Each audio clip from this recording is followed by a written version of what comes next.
Hi, my name is Dominic, and I'm going to go over a interactive learning experience and kind of give my thoughts on it, what it does well, what are you supposed to do with it, and kind of what can be better. So, with this, my job was to unscramble the terms and definitions. As we can see here, I've already done that. All of these are the correct definitions according to what I know. That is one thing I think can be better with this is give like an answer sheet or something to say, hey, you've got the right answer.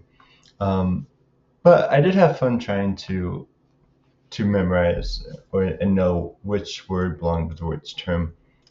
Another thing that I thought could have been better is when it was given half of the definitions were with the correct wording.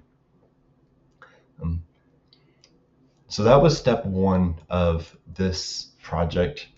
The second step was to pick three of them and to show real-world examples, which I thought was actually something this experience did great on, because it is important to know how these affect what we are going to be doing in the future and how it affects our lives now. The three I want to do is API, scalability, and cloud storage. So cloud storage, where it says on-demand file storage and retrieval over the internet, is actually used quite often in everyday lives. Most people use iCloud, Google Drive, or Microsoft OneDrive, all of which are cloud storage and on-demand file storage and retrieval over the internet. I personally love using OneDrive, and through it I've been able to store stuff and quickly access stuff through my computer at home, my laptop, my phone.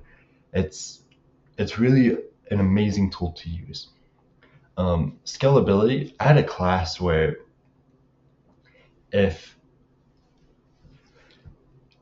if I wasn't using my virtual machine, all I'd do was turn it off, or and it wouldn't use those resources. Or if I need to add more, I can just simply add more virtual machines to my resource and to my group. And that's a good example of scalability, is because I can adjust my resources based on demand without needing to contact the cloud service provider. API is actually the last one I want to go over, and I actually use it every day in my work. It's a set of rules that allows applications to communicate with each other. I work at a company called Curve Dental, and there we integrate with other organizations, such as Weave and or Mango or AirPay and several others.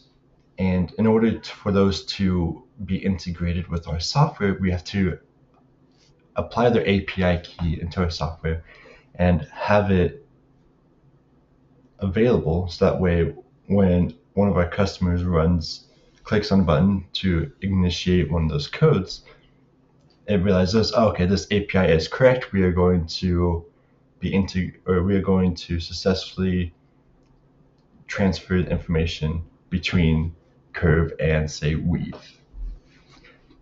Overall, I do think this was a good learning experience. I definitely like the step two part the most. Step one definitely needs a little work on letting know which one's correct and more randomization. But other than that, it was really good.